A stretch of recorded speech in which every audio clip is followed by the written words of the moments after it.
Well, after losing 4 seniors and starters from the D-line last year, this spring is going to be pretty exciting because we're going to have some great competition. Right now we're going into spring ball with 7 D linemen and 3 boundary linebackers, which essentially is a weak side defensive end. Slated out as starters right now this spring is Anthony Powell. He's a defensive end from Ohio. He marinated last year on the scout team. He came in from the Air Force Academy the year before and had to sit out because transfer credits. Anthony's a kid that is extremely talented as a pass rusher, but also supports the run very well. I'm excited about watching him develop this spring and really excited about what he could do for us this fall. As we bump down to the tackle position, Keith Ferguson's a local boy from Bluefield. Filled in last year, halfway through the year when Silas Aggieman went down at the Liberty game. Keith is a high motor kid, does everything we ask him to do, has some experience. He's a junior. He sat behind Silas and really has developed into a good player as time went on. And Keith is really, is really looking forward to a big spring this year, developing as a pass rusher and also, stopping the run more consistently and, just understanding the tackle position. As we bump down, our biggest key loss last year was Josh Miller.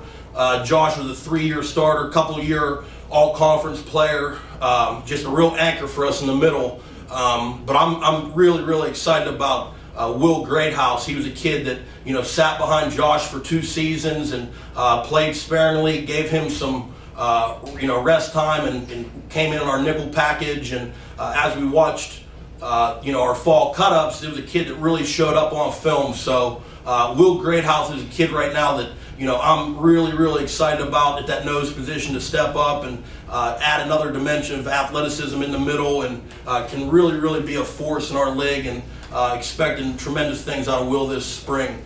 As we talk about the boundary linebacker and essentially in our defense, that's just a weak side end. Irvin Moore right now is a 1 spot. Irvin started all of our games last year.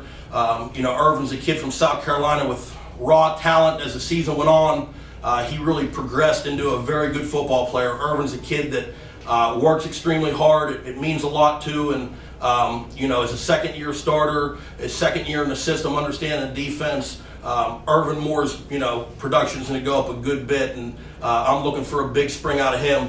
Some guys that are going to fill in, Paul Smith. Paul's a defensive end freshman that marinated on the scout team last year and took his lumps. He's a kid out of Roanoke, Virginia that's going to play the end position and bump down to the tackle position. And he's a physically imposing body, man. He's 6'5", probably 265 pounds. Built well, can run, came from a state championship high school program. So it's time for him to step up and become the player that we know and, that he could be. As we bump down, Louis Serrano is going into his 3rd year, and Louis is very multiple and a smart football player that can play end, tackle, and nose.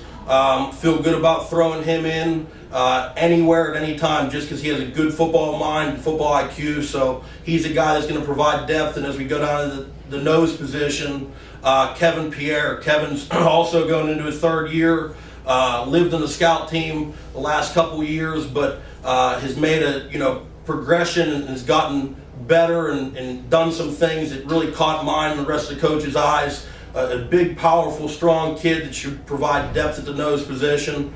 Then we got to the boundary linebacker, weak side defensive end. And we have a couple guys, Khalil Sturdivant and Stephen Miller. Those guys are younger guys that should provide depth. At that boundary position this spring, Trey Preston's coming off an ACL surgery. He's rehabbing right now and working some individual stuff, so he's not going to be active, in our scrimmages, but he's a guy that was, going into fall camp as a starter and was working his way into becoming a heck of a player in his 2nd year. But he's working right now in the training room and to get right for fall. So really excited about, Trey's progression, Trey coming back. Another guy that's on the IR for this spring is Silas Aggieman. Silas has been a 2-year starter tackle for us, and before hurting his knee, I think he was leading the tackles for loss in the country.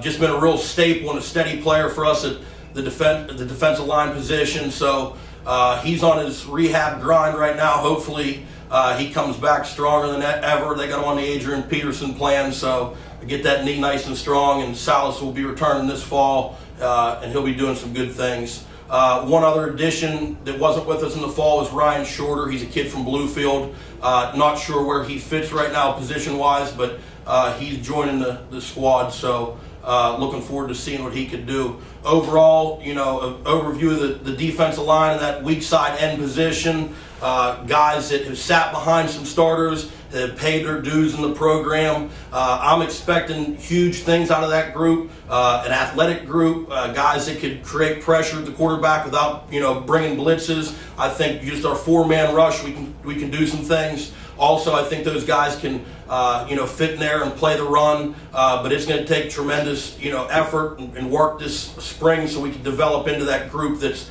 dominant week in and week out. But I'm really looking forward to getting my hands dirty with those guys this spring, watching their progression, watching them grow, and really taking that next step as a dominant front in this league and taking over every single game.